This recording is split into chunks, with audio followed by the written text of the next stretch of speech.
گایز، چطور دوستان؟ خوش اومدید به این ویدیو. من جانا پری هستم با یه ویدیو جدید دیگه. ببینید بچه ها، الان با خودتون میگید که این چرا رو کاور ویدیوشو گذاشته روی ویدیوش. ببینید من توی یوتیوب خیلی ماهر نیستم، بخاطر همین کاور ویدیو رو میذارم و تا بعدا بفهمم چجوری باید کاور بذاریم رو ویدیو. آخه خیلی سخته، هیچ وقت نمیدونم متوجه بشم.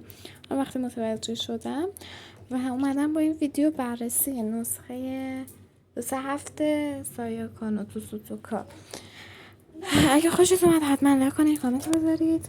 خب آره، بعضی هم گفته بودن تو روبیکا بزن به خلاصه کانال روبیکا رو دنبال کنید.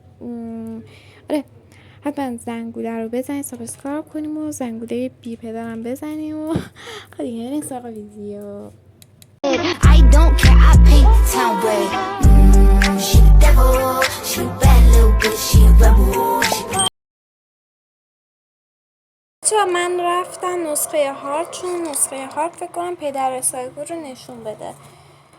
آره، صبر کنیم بالا بیاره و بعد حرکات های انجام بدیم داخل بازی که نباید تو بازی دیگه یعنی انجام بدیم. یعنی جز این نسخه 235 بود، نسخه قدیمش. بچه ببخشید بی کیفیت، چون با چرا اینجوری میکنم، با کیفیتش لگ داره.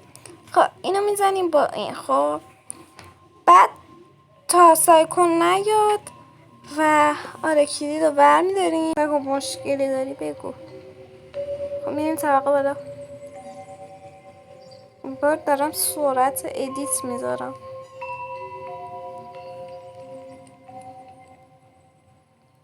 من دارم را میرم، صدا پا میدم.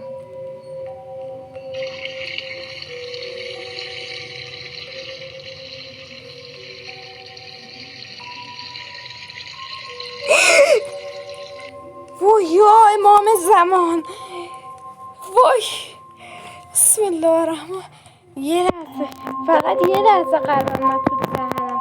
میگم این لعنتی چرا اینجا داره چیز میکنه. وای خیلی گندی کنی. خب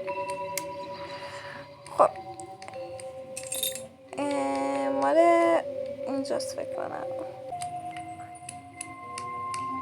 نمیتونم بدم دستش. خب بسم الله الرحمن الرحیم.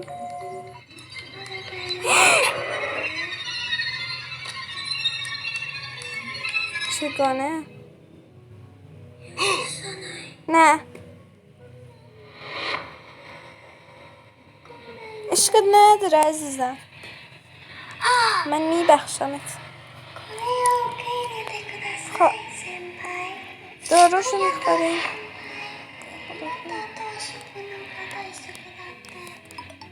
بعد باید هولش بدیم تا ناراحت بشه. بعد پدر سایکو میاد. بسم الله الرحمن الرحیم. بعد روی مکس بزنیم، چون پدر سایکو هم اون موقع میفهمه که من روی مکسش زدم. اینجوری میاد دنبالم. فکر کنم اینجا پیدا شه. آی پدر سایکو جانم، جدت بیا اینجوری نه. وای حافظم داره پر میشه. عجل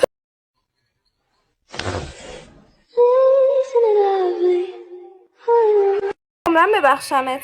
تو جونمو داری کم میکنی. نه 39 نه کسافت. بوده یه دارو بده.